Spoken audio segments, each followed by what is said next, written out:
আবারও হাওড়ায় ঘুষ নিতে গিয়ে হাতে নাতে ধরা পড়ল পুলিশ। এবার হাওড়া পুলিশ কমিশনারেটের সাকরাইল থানার অধীনস্থ নজিরগঞ্জ আউটপোস্টের এক কনস্টেবল নাম শুভময় মণ্ডল 50,000 টাকা ঘুষ নেওয়ার অভিযোগে হাতে নাতে ধরল অ্যান্টি করাপশন ডিপার্টমেন্ট। প্রাথমিকভাবে জানা গিয়েছে ঘুষ সময় তাকে হাতে নাতে ধরা হয়। ঘটনাকে কেন্দ্র করে পুলিশ মহলে তীব্র চাঞ্চল্য ছড়িয়েছে। বিষয়টি নিয়ে ইতিমধ্যেই তদন্ত চলছে। সেই ছবি আপনারা দেখতে পাচ্ছেন।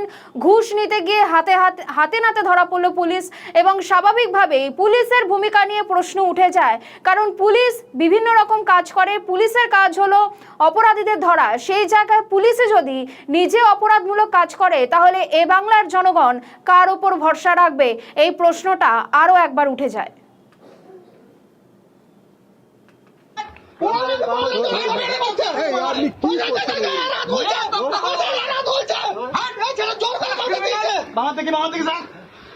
জোর করে বাধা দিয়ে করছে স্যার, জোর করে বাধা দিয়ে করছে।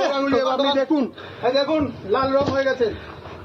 ওনারা হাতে করেছে, ওনারা হাতে করেছে কিন্তু হ্যাঁ ওর ওকে ভালো একটা ফেলে দুটো ফেলে দিয়েছিল, ওদিকে ফেলেছে, একটা ফেলেছে, হাতে পেয়েছি। ওনারা তো জোর করে